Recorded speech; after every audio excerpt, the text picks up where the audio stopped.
durbarraa irra fokkisa. Dhiirarraa isin bareedu. Jechi ati baalagee afaan keessaa baafte sun waggaa kumaadhaa sin dhaata yakka keetii quba qabaadhu. Ofitti galmeeffattee quba qabaadhu. Waa itti gaafatama jennaan itti gaafatamaa firdi beetiin si gaafatu hin se'in. Itti gaafatama jennaan itti gaafatamaa abbaan kee caroo fudhatee dhaabbatee hin nyaattamu hin nyaattu jedhee si adabu sitti hin fakkaatin itti gaafatama jennaan. Arraba dura si gogdu sanaani waan hin maalle jettee quba qabaadhu. Arraba jalqaba gogdi arrabni namaa kun jalqaba gogdi waa jechuu diddi. Ijji amaanaadha. Gurri amaanaadha. Sammuun amaanaadha. Aqliin amaanaadha. Beekumsa amaanaadha. Qilleensa amaanaadha. Lafti amaanaadha. Samiin amaanaadha. Wanni sitti kenname hundi isaa amaanaadha. Jechi hamaan jechi lafa kana utuu sila baariitti naqanii boora'u. Afaan keetti ba'e miti jechi guyyaa tokkicha ba'e sun wallaahi waan isin sitti gochuu taatu ana dhansiidhaam. Suma kana boru ilmoodhaaf haadha afaanuma sana haasofteen.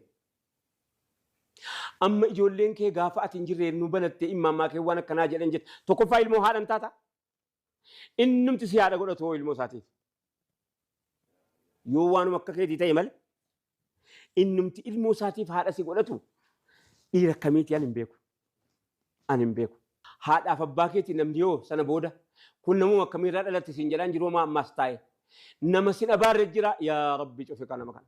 Yaa rabbi nurraan cuftu. Nama keessatti ilaa ulamaa faa si dhiisa malee warra waa beekutuyyuu rabbumaan bira waa kajeelaaf jedhee si dhiisa malee warra waa beekutu warra waa hubatutu abadan laa taqnatu min rahmatillaahi abadan rabbii korraa abdiin kutadhu rabbiin gaaf tokko sumanaa qajeelche jedheeti waa siin hin jenne malee warri rabbiin sodaatu warri waan beekne yaa rabbi gurra siin irraan cuftu ati yaa rabbi ija siin irraan cuftu ati yaa rabbi duniyaan yaa ardi maaliif teessee dheeydaan liqimsitu meeqassiin jedhaa oola seete guyyaa kana angurra kana waan an dhagahin sitti maa jira yaa rabbi maaf kana na dhageessite namuun fudhattu anuma immoo biraan fudhattu maatiin sitti ejju hundisaa namni namummaa qabu waan ati jettee fi waan ati gootee fi waan ati hamaan ati hojjette hundasaayyuu gurra keessaa qaba.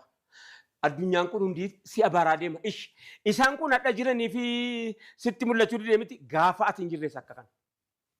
Amma ati intala nana abbaan kee an abbaa keeti jedhee siin himataa. Ishee duniyaarra hin jiru haa jennu gaafa fuula rabbiitti dheexeenoonni si kasase maalitti? Bu'aa inni lafatti argatee deeme si ta'ee miti maal qaba yoo argachuu dhiise? Maal qaba yoo siif abbaa ta'uu dhiise maal qaba?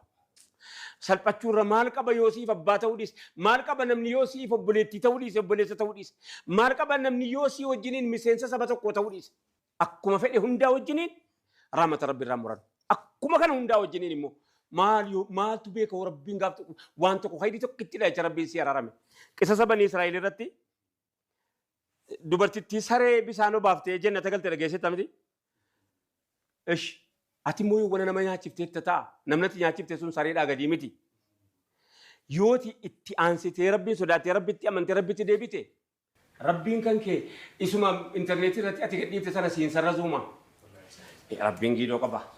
Abdiin.